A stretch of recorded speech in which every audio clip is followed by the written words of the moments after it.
Hi, my name is Michael Lyons. I'm a member of the United Irish Ex-Services Association Australia and the Australian Peacekeeping and Peacemakers Association. I served with the 42nd Irish Battalion in Cyprus in 1965.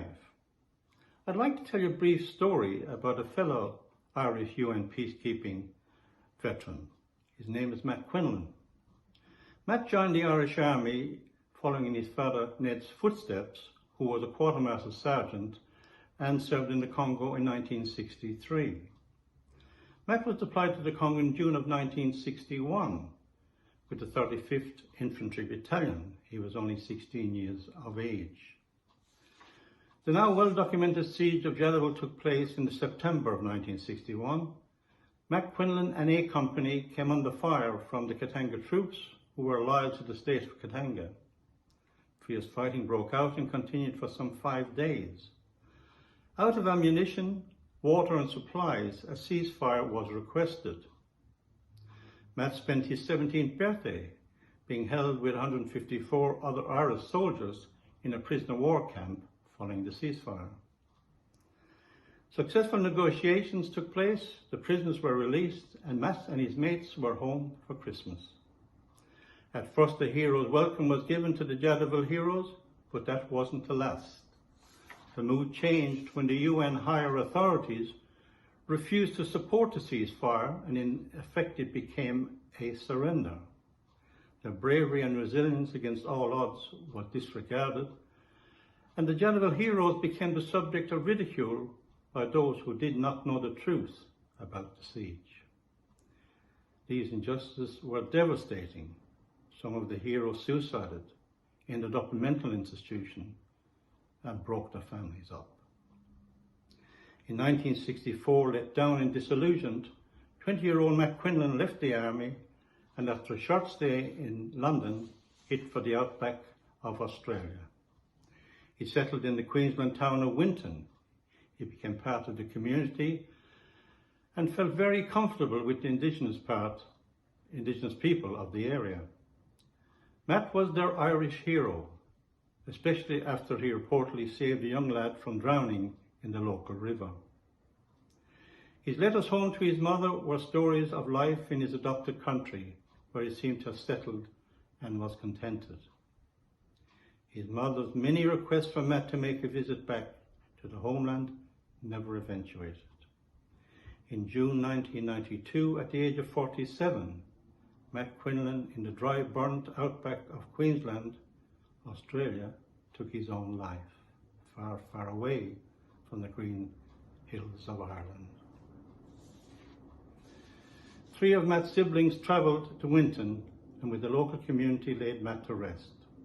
The locals, not knowing that he was an Irish war hero, recommended for a Distinguished Services Medal. He served his country with courage and with pride. To Matt's family far across the world, can I say that our thoughts and prayers are very much with you, your parents and your siblings who have now passed. Stay strong, and remember Matt's service and courage will not be forgotten while we have these precious memories, lest we forget.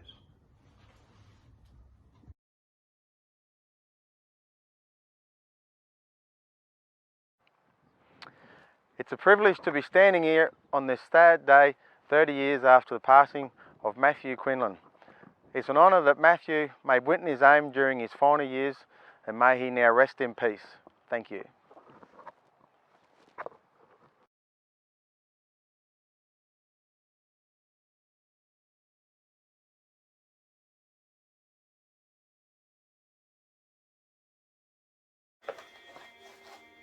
Hello and welcome. I'm Tracy Connolly, and I'd like to tell you a story in my next poem about a brave Irish soldier. He fought in the siege of Jadaville in 1961 in the Congo. His name was Matt Quinlan. Him and so many others fought in that war, and they were very, very brave. I call them all heroes. This poem is called Hero of Many. A boy is all he was back in 1961. a battlefield he would meet, life's circus soon begun. His name was Mac Quinlan, one of many to survive the horrors of the Congo, the fight to stay alive.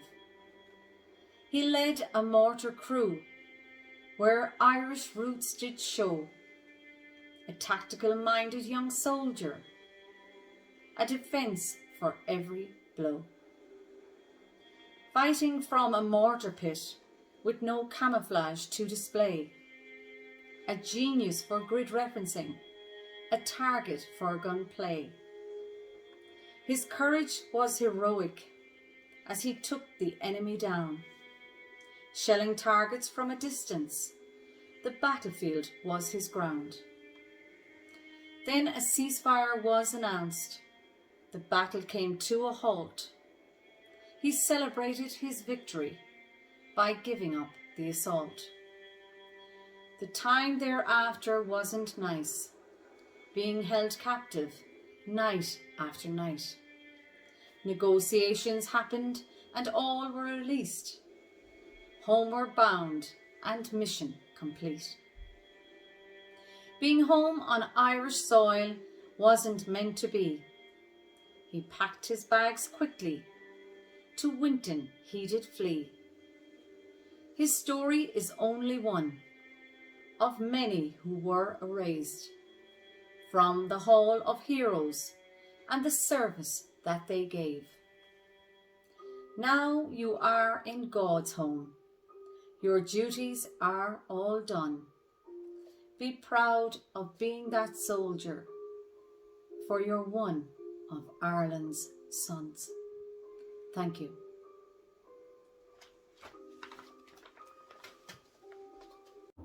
Hi, my name is Rabbi Levi Bonda, and I'm a good friend of Martin Akona. And Marty has been always talking about Matt Quinlan, about his life, about his family, and how he ended up here in Australia and his long journey. So it's a real honor for me today to recite a few words of a Hebrew prayer in memory of his soul.